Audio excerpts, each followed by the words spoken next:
Welcome to Starbound. My name is Aram. I'll be your narrator for today. But before we get into today's story, please check below to see if you've subscribed to the channel. It's 100% free and just allows our videos to show up on your feed more often. Blood thundered in General Cruel's ears as the drill pierced through the final layer of ice. After months of searching, they'd finally found it. The legendary human warship that had almost turned the tide of the war. His thick, scaled hand tightened around the thermal regulator of his exosuit as metal groaned beneath the planet's frozen crust. Like all Drakari, Cruel stood nearly 8 feet tall, his reptilian frame covered in armored plates that shimmered blue-green in the harsh light. "Status report," he growled into his comm, breath fogging in the sub-zero air. The massive excavation site sprawled around him, cutting a jagged wound in the pristine ice of Tundra 7. Drill platforms and hover lights cast long shadows across the excavation teams below, all Drakari soldiers working methodically under his command. "Hull breach confirmed, General," reported Commander Vrax, his scarred face with its prominent jaw ridges illuminated by the harsh blue work lights. "Initial scans show minimal radiation. The human vessel appears dormant." Cruel lumbered forward, his massive frame dwarfing the other officers. The Drakari Empire had become the dominant force in this sector after crushing humanity just 30 years ago, but this frozen wasteland still made his spine ridges twitch with unease. Something about human relics always left him unsettled, a sentiment he'd never admit to his subordinates. "Bring up the main lights," he ordered. The excavation pit flooded with blinding white light, revealing what 3 centuries of ice had entombed. The human warship was smaller than Cruel expected, perhaps 400 meters long. Its hull was pitted with impact craters and scorched with plasma burns, testament to the final battle that had sent it crashing into this frozen hell. "The Celestial Hammer," whispered one of the junior officers, reading from the partially visible lettering on the hull. "This vessel was responsible for destroying our 3rd Fleet in the Battle of Proxima before it was shot down." "Primitive weapon wielded by primitive apes," sneered Vrax, kicking a chunk of ice against the metal hull. The dull clang echoed across the excavation site. "Hard to believe these creatures gave us such trouble. Another trophy for our war museums." Cruel said nothing, studying the vessel with narrowed eyes. The official propaganda claimed humans had been easy prey, weak, divided, technologically backward. But Cruel had fought in those battles himself. Humans hadn't just fought, they'd nearly won. It had taken the full might of the Drakari Armada and desperate final measures to break their resistance. Even now, 30 years later, the Empire's historians worked tirelessly to downplay how close they'd come to defeat. "Start cutting," Cruel ordered. "I want inside that ship within the hour." Engineering drones swarmed forward, their plasma cutters slicing through the damaged hull like knives through flesh. Behind him, Cruel heard the military historians arguing over the significance of their find, whether the vessel should be preserved in the Imperial War Museum or dismantled for its rarer components. "Think of the propaganda value," urged historian Lox, her scaled head frills flaring with excitement. "The Emperor himself collects human war relics. This could earn you significant favor at court, General." Cruel raised a hand for silence as the engineering drones finished cutting. A perfect rectangle of ancient metal collapsed inward with a thunderous boom, revealing the dark interior of the human vessel. "Atmosphere analysis?" Cruel asked. "Nitrogen-oxygen mix," reported the science officer. "Surprisingly stable, though cold. Approximately -40 degrees, no detectable pathogens or toxins." "Send in the scouts." A team of Coalition soldiers moved forward, their phase rifles ready. Cruel watched as they disappeared into the vessel's maw, their helmet lights cutting through the darkness inside. Minutes passed. "General?" The scout leader's voice crackled through the comm. "You need to see this, now." Something in the soldier's tone made Cruel's blood run cold. He gestured to Vrax and 2 elite guards to follow as he strode toward the breach, his heavy boots crunching through ice and shattered metal. The interior of the human vessel smelled of metal and something else, something organic and unsettling. Cruel's helmet lights swept across twisted corridors and exposed wiring. The ship had clearly taken massive damage in its final battle, yet the internal structure remained largely intact, a testament to human engineering that Cruel reluctantly admired. The scout team waited at a sealed door, their weapons trained on it. The Drakari soldiers' tension was evident in their rigid postures and twitching tail spines. The leader pointed to a panel beside the door where strange human glyphs flickered with faint blue light. "It's still powered," the scout said, his voice hushed, "after 30 years buried in ice." Cruel frowned, his scaled brow furrowing. "Impossible. Their power cores were inferior fusion cells. They should have depleted years ago in these conditions." "Scan the room beyond," ordered Vrax, the commander's tail flicking nervously despite his bravado. The science officer pressed a scanning device against the bulkhead. His eyes widened, vertical pupils dilating in shock. "I'm detecting organic signatures, multiple readings." "Wildlife that breached the hull?" suggested one of the guards, adjusting his grip on his plasma rifle. The science officer shook his head slowly. "No, they're human." Silence fell over the group. Cruel felt his twin hearts race. The war records were clear. The last organized human resistance had been crushed at the Battle of Sol 3 decades ago. Any survivors were scattered refugees, hunted to near extinction. "How many?" Cruel asked finally. 12, maybe 13. Weak signals, but stable. Vrax laughed, a harsh sound in the frozen corridor that ended with a reptilian hiss. "Impossible. They couldn't have survived the crash, let alone 30 years in this ice." "Unless they're in stasis," murmured the science officer. "Their technology was less advanced than ours, but they had functional cryopreservation." Cruel ran his scaled fingers over the sealed door, feeling the cold metal against his thick hide. Humans. Living humans. The Emperor would pay handsomely for such specimens. He collected human artifacts obsessively, and living specimens would be the ultimate trophy. But there was something else, something darker tugging at Cruel's mind. He'd faced humans in combat before. They were unpredictable, tenacious. "Open it," he commanded. The science officer hesitated. "Sir, protocol dictates." "I said, open it." Cruel's voice left no room for argument. Working together, the engineers overrode the ancient locking mechanism. With a hiss of escaping air, the door slowly slid open, revealing a chamber beyond.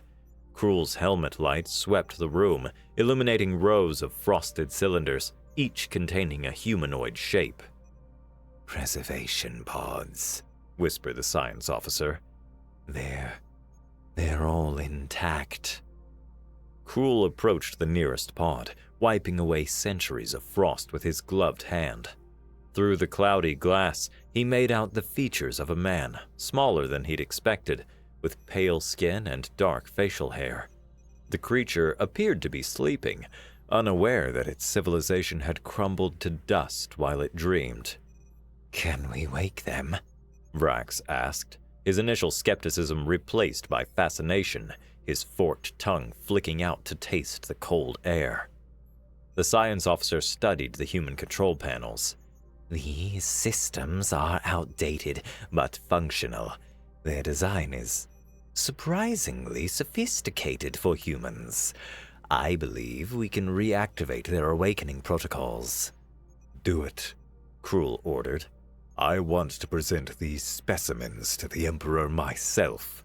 Sir, Vrax said hesitantly, these markings indicate they're military personnel, elite combat units, judging by the insignia on their preservation pods.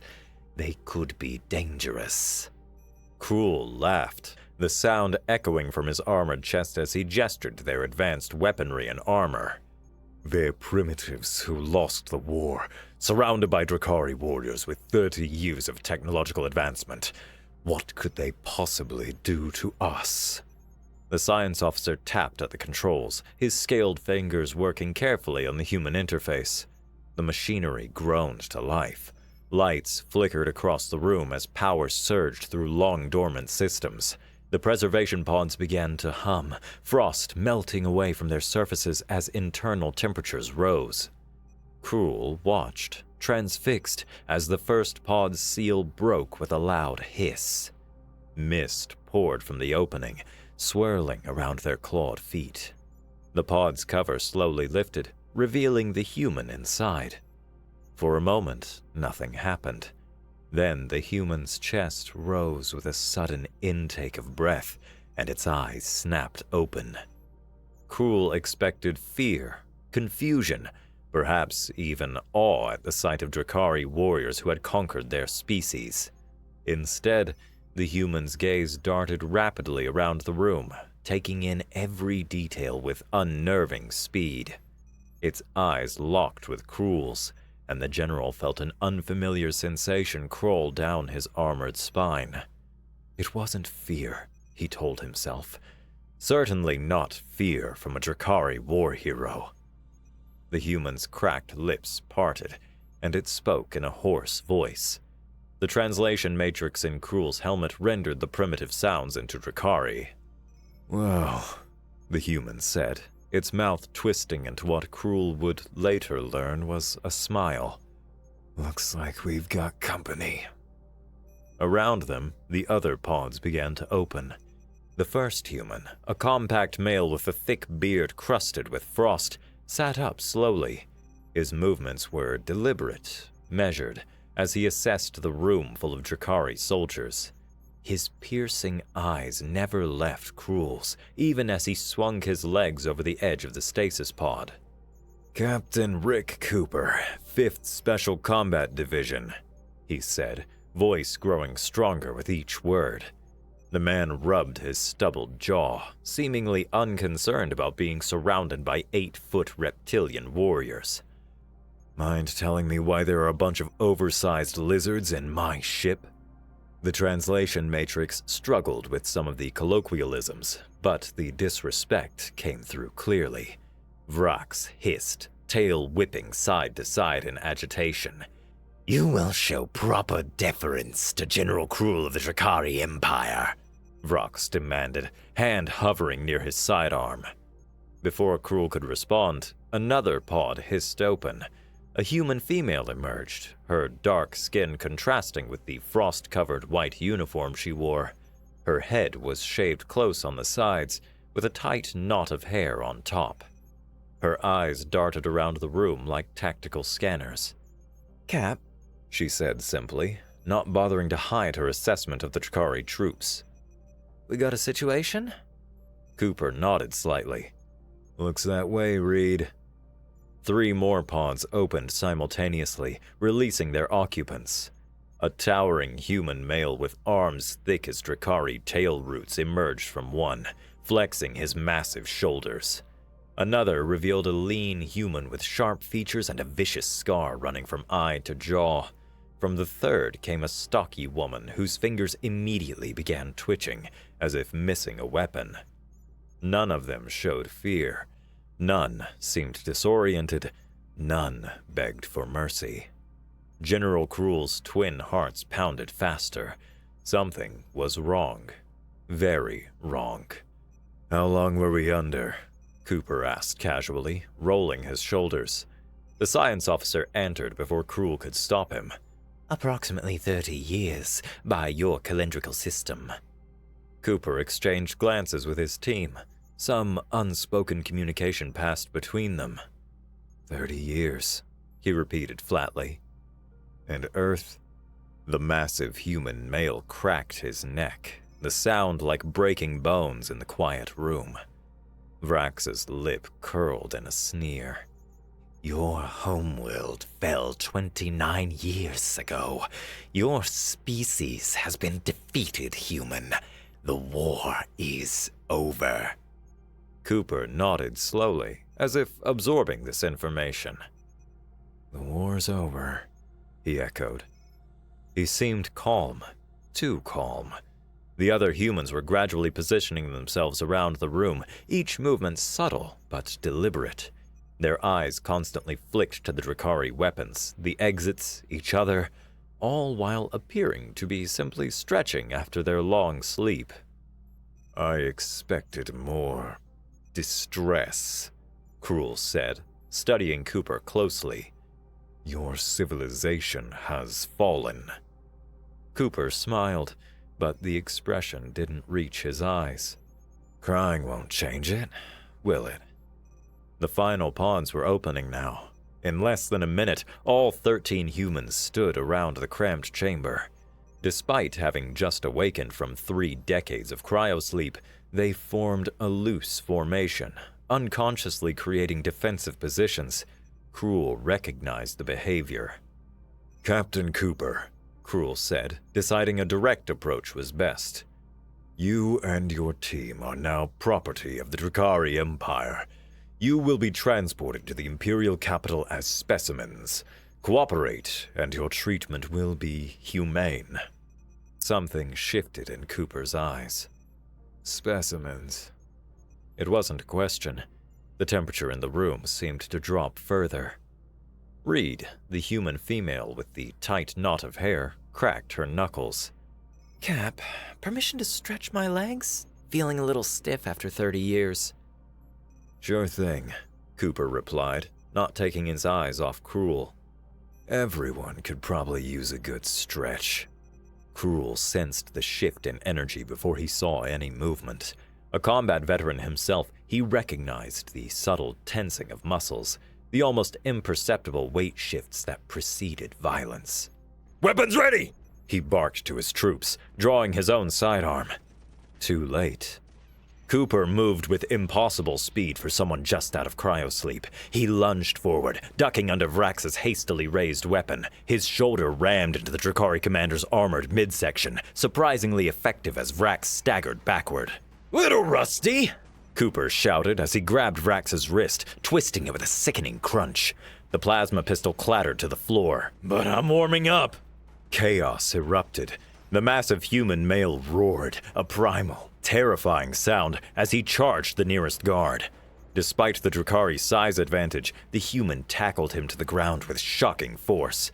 Armored scales cracked under the impact. Oh, you done fucked up, grinned the scarred human, dodging a plasma bolt that sizzled past his ear. He rolled, snatched the fallen pistol, and fired in one fluid motion. A Drakari soldier collapsed, hole burned through his chest plate.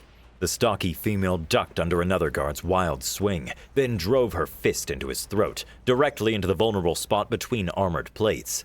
The Drakari dropped, choking and gasping. Basic anatomy, she spat. You guys are still built like shit. Cruel fired his weapon, but Reed was already moving. She slid beneath the plasma stream, hooked her leg around his, and yanked. The general crashed to the floor, his armor clanging against metal. Reinforcements! He bellowed into his comm. Medical bay, now! Cooper stood over him, holding Vrax's plasma pistol. Comms are jammed, General. A lithe human female Cruel hadn't noticed waved from beside an open panel, wires sparking between her fingers. Signals scrambled, she confirmed.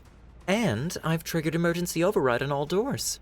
The lizard party's invitation only. Cruel snarled, lunging up with all his strength. His tail whipped around, aiming for Cooper's knees. The human jumped the attack, landing with cat-like precision.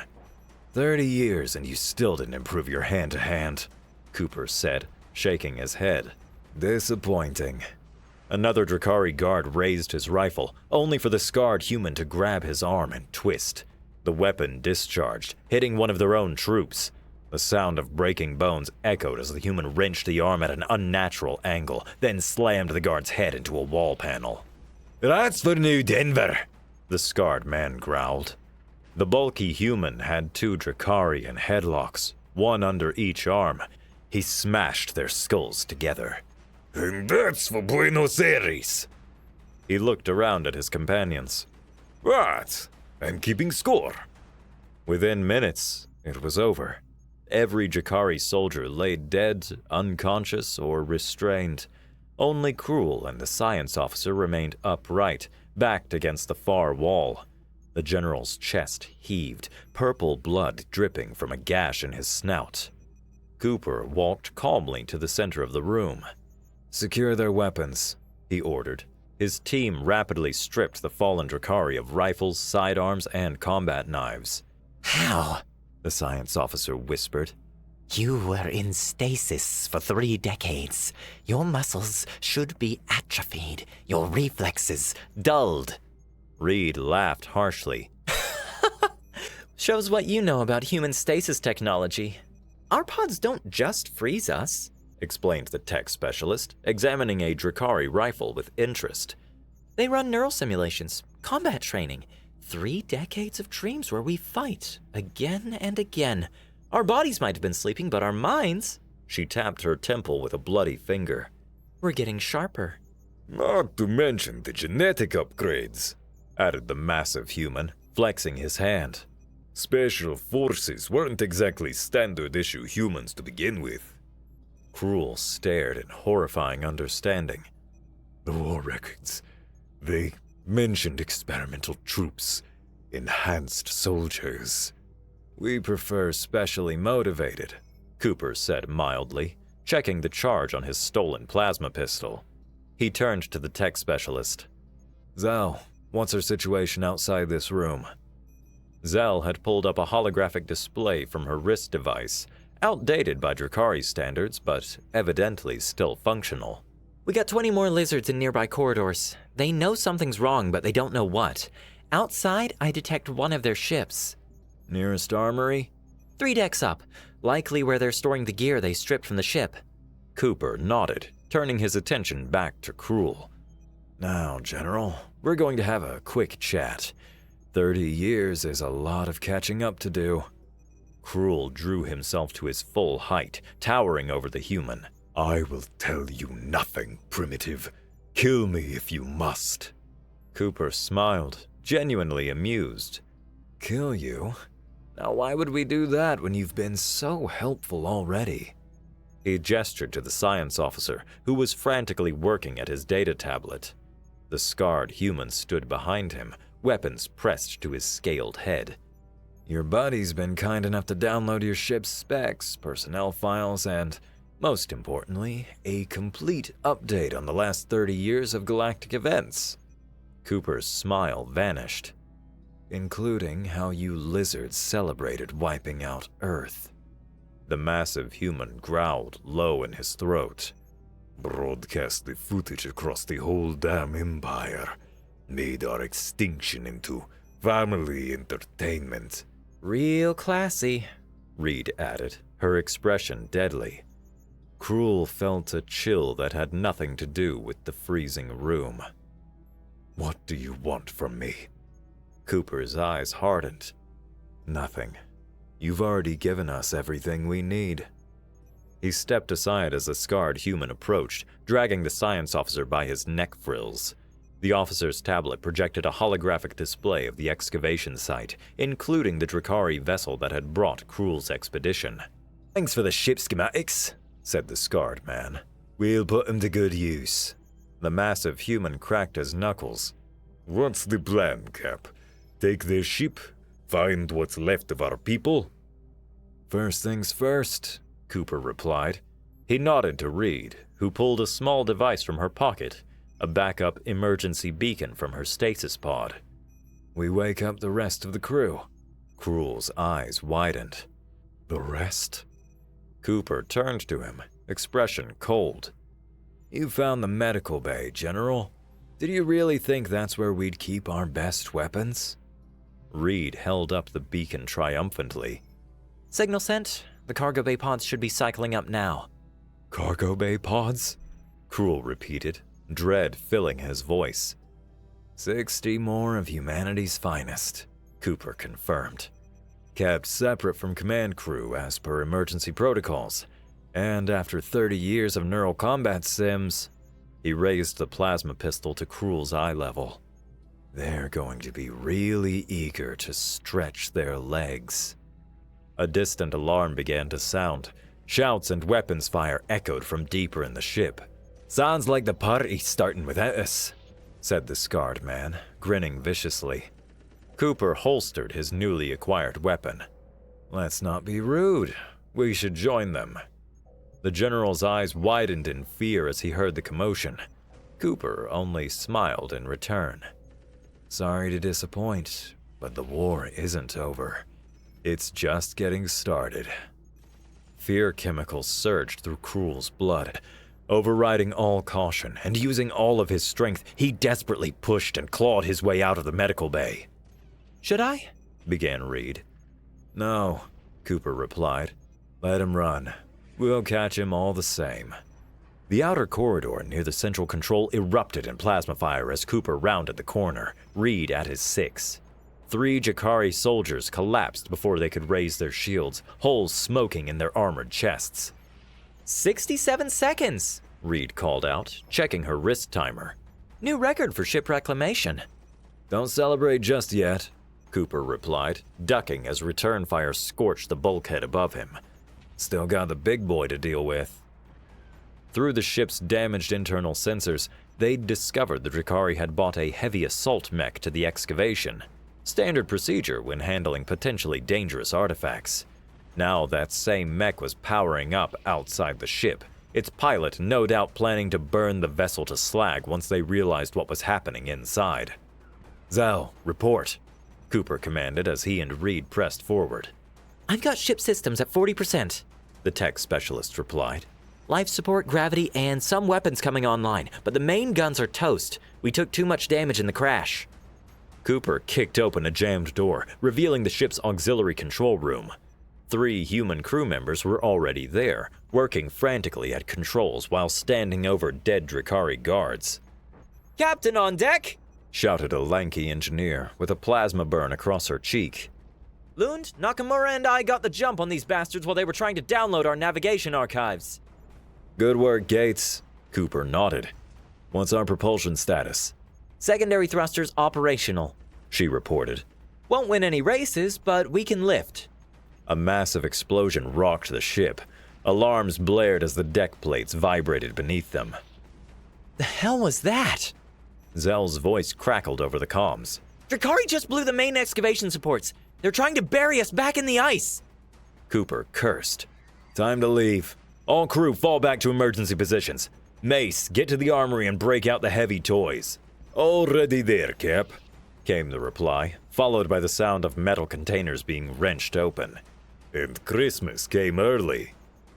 Outside, the Drakari assault mech stomped through the excavation site, its massive plasma cannon charging, pulsating.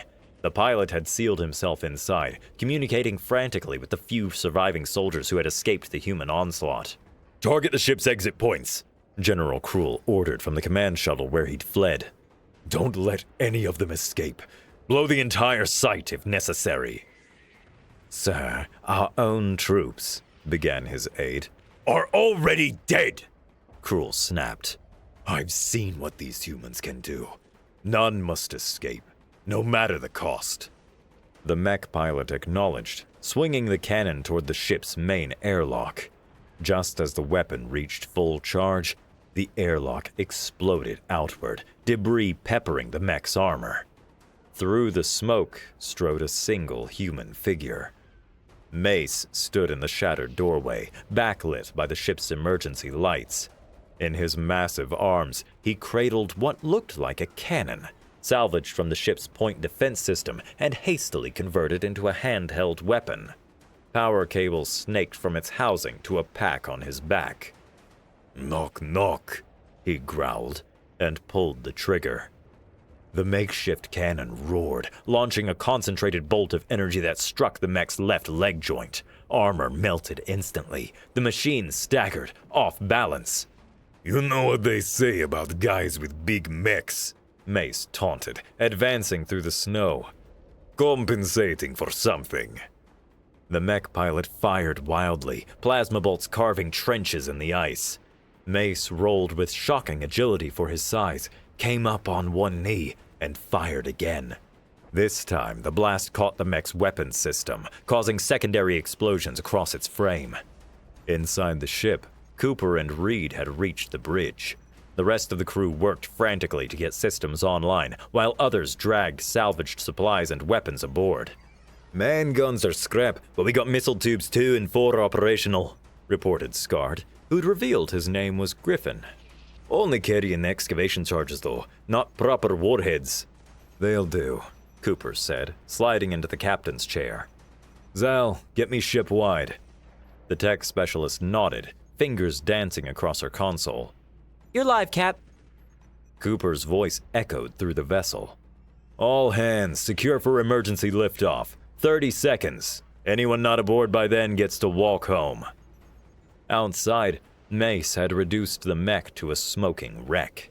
The pilot scrambled from the ruined cockpit, only to find himself staring down the barrel of the improvised cannon. The war is over, right? Mace asked, his smile devoid of humor. The pilot reached for his sidearm. Mace fired. Where the pilot had stood, only a crater in the ice remained. Guess not, Mace muttered, turning back toward the ship. He tapped his comm. Exit cleared, Cap. Lizards are running for their shuttles. Get aboard, Cooper ordered. We're dusting off. From his command shuttle, Cruel watched in disbelief as the ancient human vessel, a ship that had lain buried in ice for 30 years, began to rise. Ice and snow cascaded from its hull as emergency thrusters fired, the damaged craft somehow breaking free of its frozen tomb. Impossible, he whispered. Sir, should we pursue? Asked his pilot. Cruel thought of Cooper's cold eyes, of how 13 humans had decimated his elite troops, of the 60 more that had apparently been waiting in reserve. No, he decided. Set course for the Imperial capital. Maximum speed. Inside the rising human vessel, Cooper stood at the view screen, watching the Drakari ship scatter like a scared animal. They're running, Reed observed, taking her station beside him.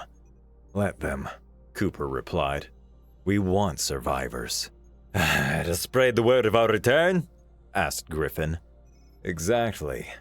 Cooper's gaze hardened as the ship broke through the cloud layer. Stars appeared in the viewport, cold and distant. I want every Drakari in this sector to know what's coming for them. The vessel shuddered as it climbed, systems straining after decades of disuse. By all logic, it shouldn't be flying, but human engineering and human jerry-rigging had always exceeded expectations. Where to, Cap? Asked Zell, looking up from her station. The Drakari wiped out most of our colonies. Not all of them, Cooper replied, pulling up a star chart. There were contingency outposts, places even High Command didn't know about. Hidden human colonies, Reed mused, waiting for the call to arms. If they're still out there, Griffin added. They are, Cooper said with absolute certainty. We are a tough pest to kill. The Drakari learned that the hard way 30 years ago.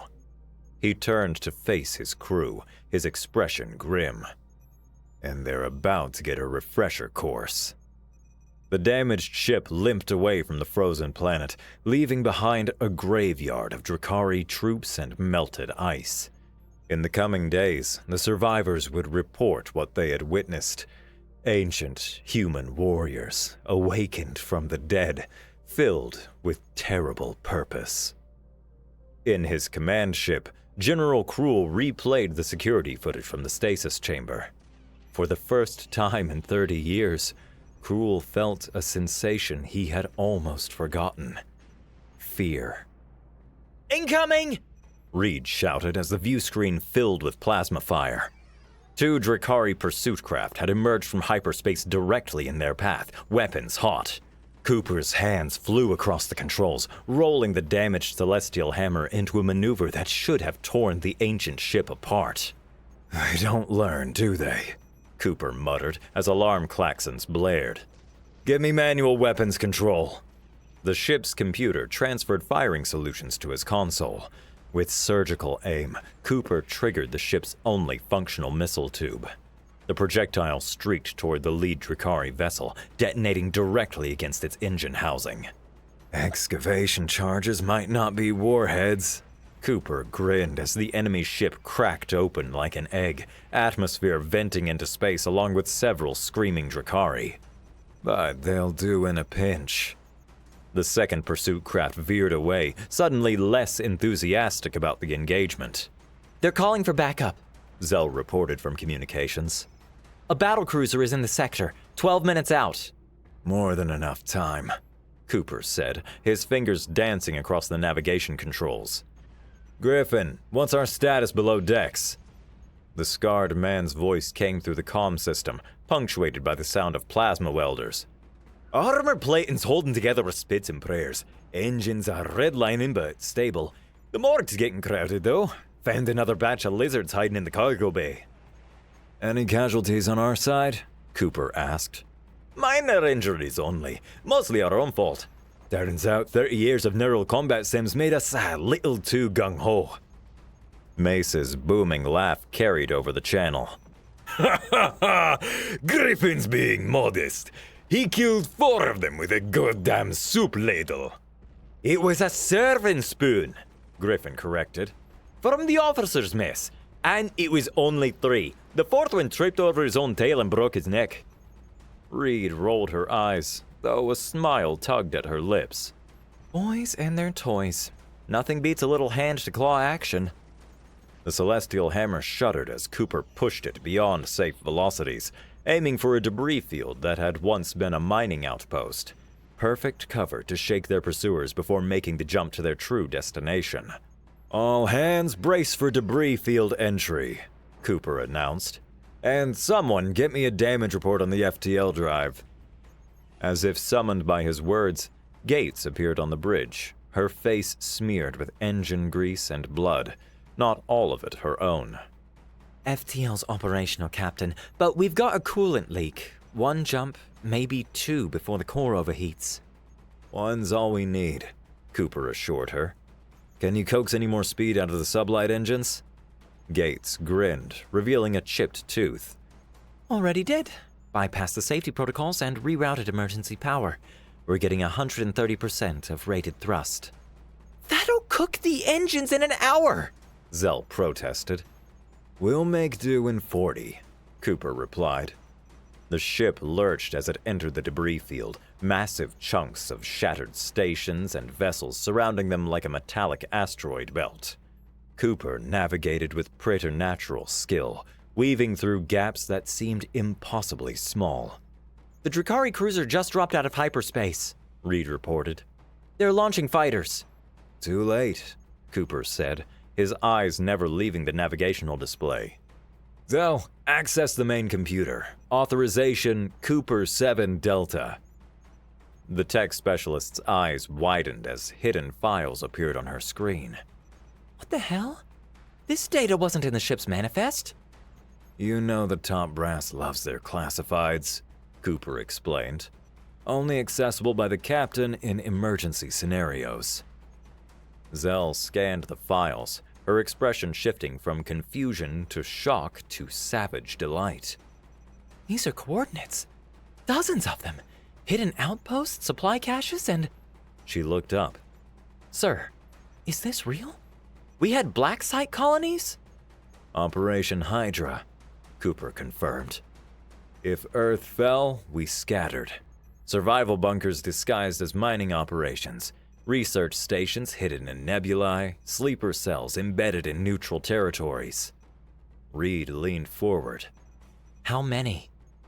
Enough, Cooper said simply. The brass knew we might lose Earth. They made contingency plans. A plasma bolt struck their shields, temporarily blinding the view screen. The pursuing fighters had found them. "No more time for history lessons," Cooper announced. "Punch in the coordinates for Outpost Lazarus. Everyone, hold on to something. This jump's gonna hurt." Gates rushed back to engineering while the rest of the bridge crew secured themselves at their stations. Cooper gripped the command chair as Reed initiated the countdown. FTL in 3, 2, 1. Reality tore open before them, swallowing the celestial hammer in a flash of impossible light. The ship groaned in protest, structural integrity fields fluctuating as damage from the decades-old crash strained under the pressure of faster-than-light travel. In the engineering section, Gates and her team fought to contain the coolant leak, their skin blistering from the heat even through protective gear. Mace held a buckling support beam in place with his bare hands, blood streaming from where the metal had cut into his palms. "Just like old times!" he shouted over the roar of the engines. Old times sucked! Gates shouted back, slamming an emergency patch into place. After what seemed like an eternity, the ship burst back into normal space, systems screaming warnings as multiple failures cascaded through the overtaxed vessel. "Emergency shutdown," Cooper ordered. "Cut everything non-essential." The lights dimmed as power redirected to critical systems. Gradually, the alarms faded, replaced by the gentle hiss of emergency coolant being pumped into the overheated engine core. "We make it?" Griffin asked, stumbling onto the bridge with a fresh gash across his forehead. Cooper nodded toward the view screen, where a small planetoid hung against the backdrop of a vibrant nebula. Carved into its rocky surface was what appeared to be a mining facility. Unremarkable, easily overlooked. "Outpost Lazarus," Cooper said quietly. "Humanity's insurance policy." Zell worked at her console, sending an encrypted signal to the facility. For several tense moments, there was no response. Then, suddenly, the planetoid's surface split open, revealing a hidden docking bay large enough to accommodate their vessel. Signal received and authenticated, Zell reported, her voice filled with disbelief. They're still here, after all this time. As the celestial hammer limped toward the hidden dock, a new transmission came through. A woman's voice, crisp and formal. Unidentified vessel, you're transmitting codes we haven't seen in 3 decades. Identify yourself immediately. Cooper leaned forward. "This is Captain Richard Cooper, commanding the USS Celestial Hammer. We were presumed lost at the Battle of Proxima. We're coming home." A long pause followed. When the voice returned, it was thick with emotion. Celestial Hammer, your arrival is unexpected. Stand by for docking instructions. Cooper turned to his crew, his expression resolute. "This is just the beginning. From here we find the other outposts. We gather our strength. We remind the Drakari why they had to throw everything they had at us to win." Reed's smile was all teeth. And why it still wasn't enough. "What if there aren't enough of us left?" Griffin asked, ever the pragmatist. "The Drakari Empire spans galaxies now. We're just one ship with a skeleton crew." "No," Cooper corrected him. "We're humans, the most vicious, stubborn, clever bastards in the universe. We don't need equal numbers." He gestured to the approaching outpost. "We just need a foothold." "And then?" Mace asked, entering the bridge with his massive arms crossed. Cooper's eyes gleamed with cold fury and absolute certainty. "And then we burn their empire to the ground." General Cruel knelt before the Emperor, his scales dull with exhaustion after his frantic journey to the imperial capital. Behind him, the court whispered and hissed, already catching wind of his failure. "The humans were supposed to be extinct," the Emperor said, his voice deceptively soft. You assured me the last of them had been hunted down years ago. My Emperor, Krul began. These weren't ordinary humans. They were enhanced. Weapons designed for war. The files recovered from their vessel indicate experimental programs beyond anything we encountered during the conflict. The Emperor leaned forward on his obsidian throne. And you let them escape. They were too strong. Enough! The Emperor rose, his ceremonial armor glinting in the throne room's light. I will not suffer excuses. Find these humans. Destroy them before they contact any surviving colonies. Krul hesitated. My Emperor, if I may, what if there are more? The neural implants we recovered from the dead suggest communication capabilities we don't understand. What if they've been hiding, waiting, planning all this time? The Emperor's tail lashed in agitation. Impossible. We destroyed their world. We hunted the survivors. They are broken, scattered. A military advisor stepped forward, bowing deeply. With respect, Your Magnificence, new intelligence suggests unusual activity in the outer sectors, mining operations going dark, convoy disappearances, phenomena previously attributed to pirates or natural disasters. Krul felt cold dread coil in his gut. Or a patient enemy, gathering strength. The Emperor sank back onto his throne, looking suddenly older. How many? He asked quietly. Unknown, Krul admitted. But from the tone of their captain, they could have had contingency plans in place since before the war ended. Sleeper colonies, maybe. Hidden outposts. 30 years, the Emperor mused.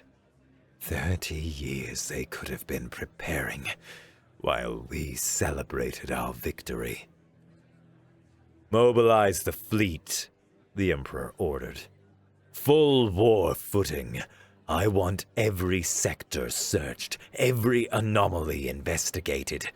Find these humans before they find us. As the court erupted into frantic activity, Krul couldn't shake the memory of Cooper's eyes. Cold, calculating, absolutely certain of victory despite impossible odds. The most terrifying realization wasn't that humans had survived. It was that they had never stopped fighting. 6 months after the Celestial Hammer's return, the Drakari colony world of New Saraxis burned. From his command chair aboard the retrofitted battlecruiser Vengeance, Cooper watched plasma torpedoes streak through the void toward the planet's orbital defense grid. Each impact bloomed like a miniature sun, defense platforms shattering into glittering debris. Station 3 destroyed, reported Reed from Tactical. Planetary shields at 27% and falling. Cooper nodded, his face illuminated by the glow of distant explosions. What had once been a skeleton crew of desperate survivors had transformed into the spearhead of humanity's resurrection. Outpost Lazarus had just been the beginning. 17 more hidden facilities had joined their cause, providing ships, weapons, and soldiers burning for retribution. Status on the civilian evacuation? Cooper asked. Griffin checked his readouts. The Drakari evacuation ships are clear in the atmosphere. No military vessels among them. Let them go, Cooper ordered. We're not here for civilians. Tell that to them, Griffin replied, gesturing to the view screen where a Drakari battlecruiser had just dropped out of hyperspace, weapons charging. Reinforcements right on schedule. Cooper smiled coldly. Mace, you're up. On the far side of the planet, hidden in the sensor shadow of New Saraxis' largest moon, Mace waited aboard the captured Drakari destroyer they'd renamed Karma. The massive human had adapted frighteningly well to alien technology, modifying the vessel's systems to accommodate his enhanced strength and reflexes. Copy that, Cap. Mesa's voice rumbled through the comm. Time to spring the trap. The Karma roared to life, engines flaring as it emerged from hiding. The Drakari reinforcements, focused on Cooper's frontal assault, never saw Mace coming until his ship was unleashing a point-blank barrage into their unshielded flank. Surprise, assholes! Mace bellowed as the enemy vessel's port side erupted in flames. Did you miss us? The Drakari ship tried to return fire, but Mace had already executed a maneuver that no Drakari pilot would have attempted, essentially drift-sliding the destroyer through space to present minimal target profile while maintaining full weapons lock. They really should have studied our combat records more carefully, Zell commented from her station, monitoring the tactical display. especially the part about human insanity being a feature, not a bug. Cooper watched with grim satisfaction as the Drakari vessel's engines failed under Karma's relentless assault. "Gates, status on the ground team?" Package delivered, came the engineer's voice, transmission slightly distorted from the planet's surface. Imperial headquarters breached. We're inside their command bunker. "Resistance?" Cooper asked. Nothing we can't handle, Gates replied, gunfire echoing in the background. though these lizards sure built a lot of blast doors between us and their server core. Through her helmet cam feed, Cooper watched as Gates and her infiltration team fought their way through the Drakari military headquarters. Leading the charge was Donna Liu, call sign Breach, a demolitions expert who had spent 30 years in neural sims perfecting the art of making things explode creatively. Stand clear! Breach shouted, slapping a shaped charge onto a reinforced door. The team flattened against the walls as the explosion ripped the door from its frame, shrapnel tearing through Drakari guards beyond. Gates rolled through the smoke, dual plasma pistols spitting death in tight, controlled bursts. 3 Drakari soldiers dropped before they could raise their weapons. Server room secured? She reported, stepping over the bodies. Initiating data transfer. Cooper nodded to Zell, who opened a direct channel to Gates' team. Remember, we need everything. Deployment patterns, fleet movements, defensive protocols, especially anything about human prisoners or slave labor camps. Already on it, Gates confirmed. And, Captain, we found something else. Something big. The feed from her helmet cam shifted, focusing on a holographic star chart. Highlighted in red were dozens of locations scattered across Drakari space. Project Purge, Gates explained, her voice tight with controlled rage. Looks like the lizards have been building extermination facilities, industrial-scale operations designed to process undesirable elements, including the remaining human populations. Cooper's hands gripped his chair arm so hard the metal creaked. Download everything, then level the place. With pleasure, Gates replied. As the data transfer completed, Breach moved from room to room, whistling cheerfully while planting explosive charges. The team withdrew to a safe distance, exiting the facility just as the charges detonated in sequence. The Drakari headquarters collapsed in on itself, a monument to Imperial power reduced to smoking rubble. Extraction team inbound, Reed reported. ETA 3 minutes. Cooper nodded, turning his attention back to the space battle. The Drakari cruiser was disabled, venting atmosphere from multiple hull breaches. Mace had the vessel surrounded, Karma's weapons trained on critical systems. "Open the channel," Cooper ordered. The view screen flickered, revealing the Drakari ship's bridge. Their captain, a decorated veteran judging by his scale markings, glared back at Cooper with undisguised hatred. Human, He spat. you cannot hope to defeat the Empire. This attack is meaningless. Cooper leaned forward. "Is it? Check your intelligence feeds. This isn't the only Drakari world burning today. On cue, Zell transmitted data to the Drakari vessel. Live feeds from 3 other systems where human strike forces were simultaneously attacking Imperial outposts. Coordinated strikes across 16 systems, Cooper continued. Military installations, shipyards, command centers. We're not trying to defeat your empire today, Captain. We're just introducing ourselves properly. The Drakari's scales paled as he absorbed the information. Impossible. You're just survivors.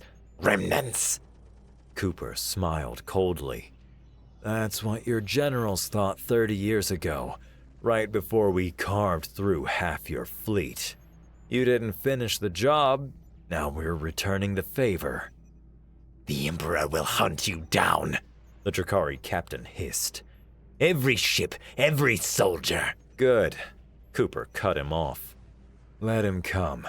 It'll save us the trouble of tracking him down. But first, I need you to deliver a message. The Drakari's eyes narrowed. What message? This one. Cooper nodded to Reed, who transmitted a data packet to the crippled vessel. On every screen across the Drakari ship, the same footage began to play. Security recordings from the Celestial Hammer's resurrection. Humans awakening from cryosleep. Elite soldiers dismantling Drakari troops with brutal efficiency. The Imperial excavation team fleeing in terror. Then, the footage shifted to new images. Human colonies emerging from hiding, mothballed fleets being reactivated, production facilities humming with activity. A hidden civilization, prepared and weaponized by 3 decades of patient planning. Humanity never fell, Cooper said simply. We just went underground. 30 years building, preparing, remembering. And now we're back. He leaned closer to the screen, voice dropping to a whisper that somehow carried more threat than a shout. Run home, Captain. Tell your Emperor that the ghosts of Earth are coming. And this time, we're not stopping until your throne room is ash. With a gesture, Cooper cut the transmission. Let them go, he ordered. Make sure they have a clear path to hyperspace. Letting them flee? Griffin asked. That's not like you, Cap. Fear is a weapon, Cooper replied. Right now, it's spreading through their empire faster than we could ever push with ships and guns. Reed nodded in understanding. Psychological warfare. They thought we were extinct, but now every Drakari in power will be looking over their shoulder, wondering where we'll strike next. Exactly. Cooper stood, gazing at the tactical display where 17 human battle groups were already moving to their next targets. Besides, we're just getting started. Gates's team was safely extracted, the ground assault complete. As the human vessels prepared to depart the system, Cooper opened a channel to all ships in the task force. All units, mission accomplished. Rendezvous at Waypoint Erebus for redeployment. He paused, watching as New Syraxis receded on the view screen, the planet's military infrastructure in ruins. One world among thousands in the Drakari Empire, but a beginning, a statement written in fire across the stars. Captain? Zell called from her station. I'm picking up a broad-spectrum transmission. It's coming from all directions. Cooper frowned. Put it through. The speakers crackled with static before resolving into a clear voice. Human, female, authoritative. To all vessels of Operation Hydra, this is Admiral Helena DeMarco of the United Earth Forces, broadcasting from Deep Haven Station. Authentication code Phoenix Rising. The sleeping giant awakens. I repeat, the sleeping giant awakens. All cells activated. The countdown has begun. Stunned silence fell across the bridge. Operation Hydra had been the contingency plan for scattered human survivors, But Deep Haven was something else entirely. Something Cooper had heard whispers of, but never confirmed. A massive installation hidden in the uncharted regions beyond Drakari space, where the highest echelons of human military command had retreated to rebuild from scratch. Admiral DeMarco, Reed whispered. She was at Terra Nova when it fell. Everyone thought she died in the last stand. Transmit authentication response, Cooper ordered, his voice tight with carefully controlled emotion. Tell her the Celestial Hammer stands ready. As Zell complied, tactical displays across the ship began lighting up with new signatures. Dozens, then hundreds of vessels appearing at predetermined coordinates throughout the sector. Ships of human design, but unlike anything Cooper had seen before. Larger, sleeker, bristling with weapon systems that made their retrofitted cruiser look primitive by comparison. My God, Griffin breathed. They've been building a fleet. Not just building, Cooper realized, studying the telemetry data pouring in. Evolving, adapting. 30 years of uninterrupted technological development beyond Drakari surveillance. A new transmission came through, this time with video.